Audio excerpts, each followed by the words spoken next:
it's the first ground I ever came to from a football perspective. I came here in 1977 with my Uncle Jim to watch our Jubilee match with Arsenal, and I just come up those steps, the little brick walls down the sides there, the flower gardens we used to have at the front, and it's just, it feels like home really to me, Henry. Been coming that long.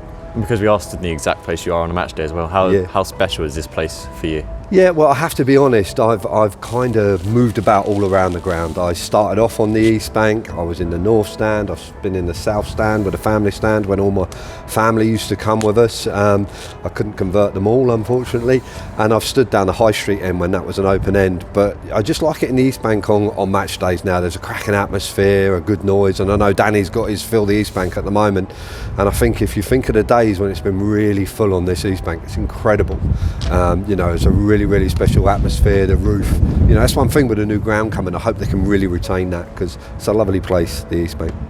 What is it about it that makes it so special? Just the massive atmosphere that the fans that are here do bring? Yeah, the atmosphere. It's always helpful as well if there's a few away fans, because I think that gets a real good kind of buzz going and about and a bit of energy into the ground, but it really does reverberate. But I think I really like the group of young lads at the moment, the Red and Blue Army. I think they've done a great job, but that's been done down through the years, as many years as I've been coming.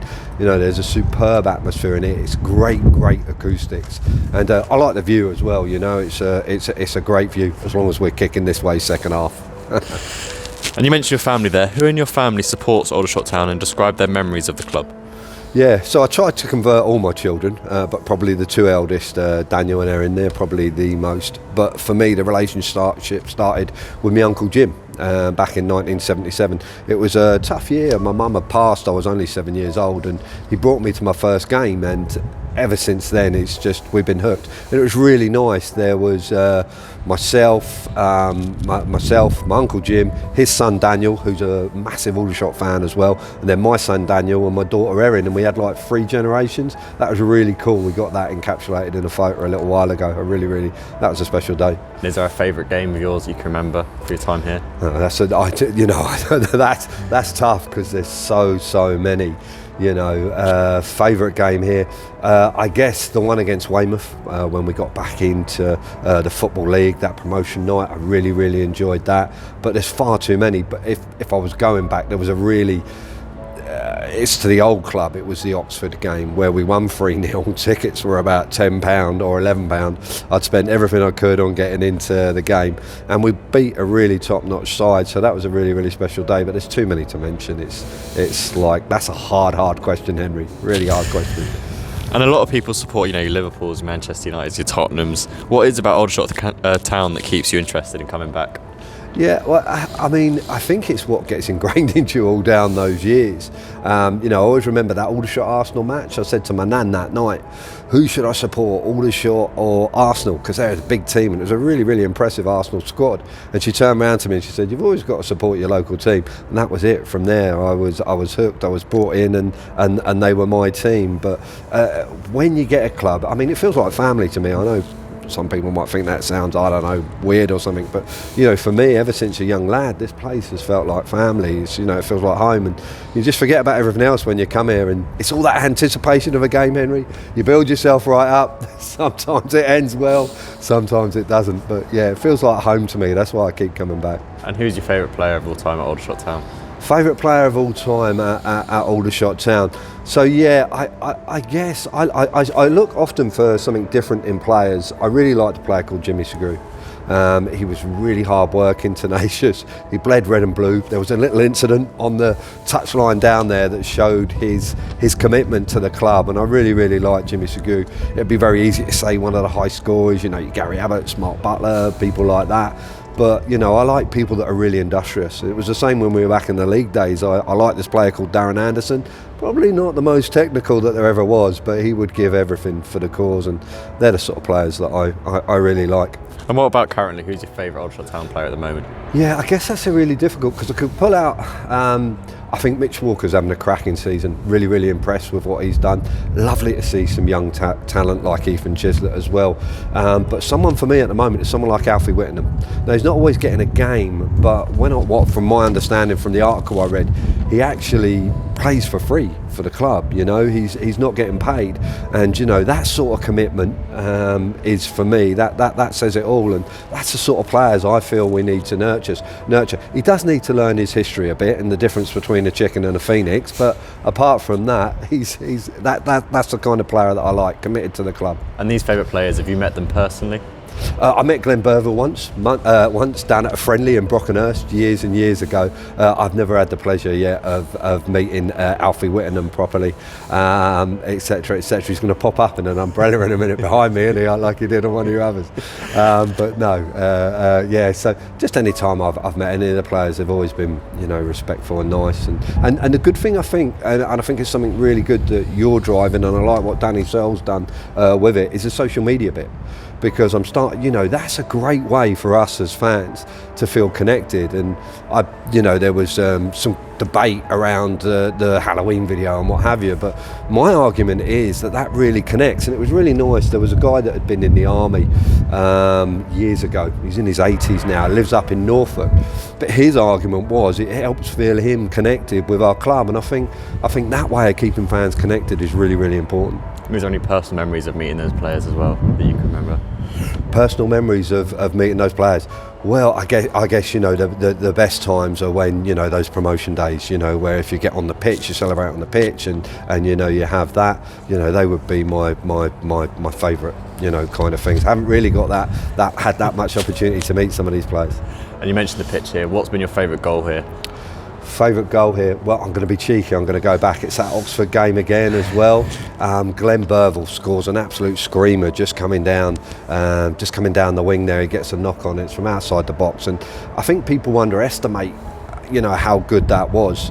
And I guess for the new Aldershot, it's not here, but it would be Danny Hilton's goal at West Ham. I think that game's underplayed a lot. You know, that was a massive performance to beat a team in the First Division. You know, we're still 1-0 down, you know, about 75-80 minutes to go, to come back and win 2-1, and the last goal was an absolute bomber, and it was brilliant. So yeah, it wasn't here, but it was on West Ham's ground. And you mentioned the away trip. What has been your favourite away trip, and why? Man, that's so hard. My favourite away trip ever. Yeah, there are some from the old days, and there's been so many, but for me it has to be Exeter. You know, when we got promoted that night, and it was all that anticipation, went down full of hope and what have you. They went 1-0 up, and they were pushing for the playoffs as well. And then the goalkeeper, the ball just, Scott Donnelly hits it, and it kind of bobbles over the top of him. But yeah, that night at Exeter, because it was a culmination. I was really lucky enough. You say about meeting players, my favourite, I met Terry Owens when I got off the coach at Cardiff when we were going bust, and he shook every fan's hand, you know, as we got off that bus that night. So that would be my favourite memory of meeting someone. And to go from that, shaking his hand that night at Cardiff, which was a fantastic night, but obviously very, very sad, and then, you know, the culmination of it all at St James's Park, Exeter, and that was a lovely place to get promotion. I really, really, really enjoyed that. And I'd just like to say, you know, people like Terry Owens, Graham Brookland, you know, they're the reason we've got this club today. And I think it's really, really important that we remember people like that. So they'd be legends in my mind, because we wouldn't have had any of the players without people like that. And what's the best thing about supporting the Shots? Best thing about supporting the Shots when we win. You know, when we win, it's that feeling, that anticipation. But I think we're a really special club, you know, because, you know, they're the club that you can't just quite, you know, kill off. You know, they've tried a few times with different bits and pieces, but we keep fighting. It's that tenacity, it's that will to keep going through whatever adversity. You know, that's what makes this place so special for me. It's a fantastic club, very, very unique, great ties with the army. I really, really like the way we pay our respects if anyone's passed. You know what I mean? That was seen again, unfortunately, just a few weeks ago, but we're really, really good at that. It feels like a community club to me, and that's what I like. And you mentioned it being unique in a community. What is it that's so unique about the club and the Aldershot community that you can't find anywhere else? Well, I mean, it was the first ground I come to, and so I think the first ground you come to is, you know, and the first team that you really start to fall in love with, you know, it's going to be hard to break that bond, you know, wherever it is. And, you know, I've gone and watched other teams. I have a love of Motherwell as well. I spent some time up there when I was younger, and I really like them. They're the only club that's come close, but, you know, this is my hometown. It's where I've come since 1977. Good weather, bad weather, good times in life, bad times in life. This is the place for me. But it is unique. The ties with the army, a very unique ground, which we might not see for too much longer. But yeah, it's a special place. And you mentioned the ups and downs of the club. How did you feel when obviously we had our National League relegation last year? Yeah, National League relegation. I guess for me, because I've watched the club die once, and that was the most painful thing I think I've ever, do you know what I mean? It was horrible, to see and watch, because clubs are important to communities. They can form really, really, really integral parts of it. So that was really hard. Then when we nearly went bust again, that was a disaster in my mind, to come close twice. So for me, the first thing I'm thinking is, how do we make sure we're safe? How do we make sure we're financially viable? How do we make sure that we've got a club that keeps moving forward? And I was more interested in our state of play off the pitch than on it, because I always believe that we'll be in a position to build again and go again and come back. I was extremely pleased to get a reprieve though, Emery. That was lovely. I really enjoyed that bit. And it's nice being in the National League and travelling about. And you mentioned the reprieval as well there. How important was it to make sure we do stay in this league, and how well have we done since last season, do you think? Yeah, I think it was really important for us to stay in this league. I think you're generating more revenue. My understanding is that, we're looking at lots of additional ways of making revenue. A big argument of mine is we are not going to survive by what comes through those gates anymore, Henry. It's really, really competitive. And to get to the levels that we want to, we have to think of additional ways. So staying in this league, having bigger crowds, having better opportunities to bring sponsorship in, that is really, really vital. My own personal opinion is, I think Danny Searle's done a really, really good job this year.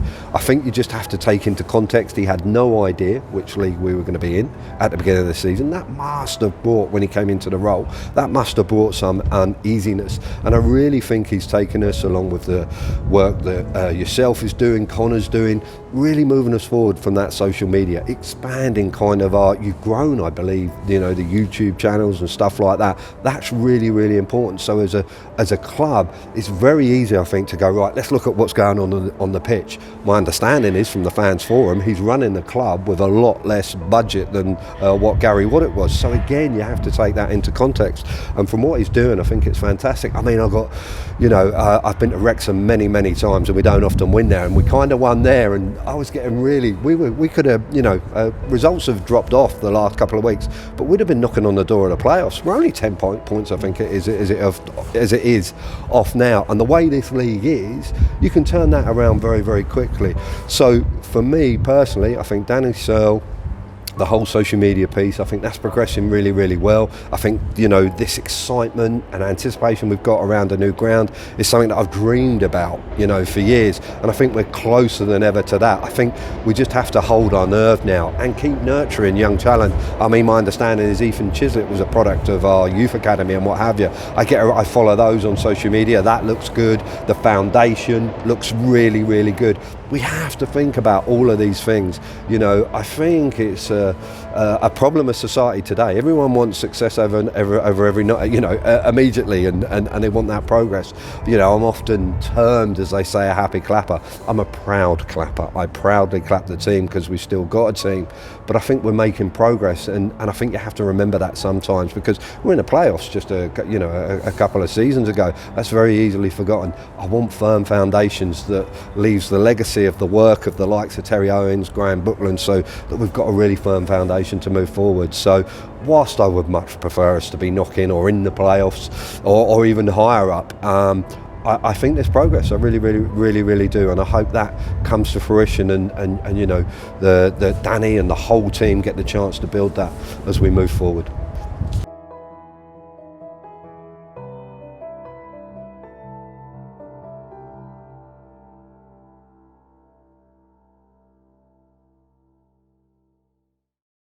Are you in with a shot?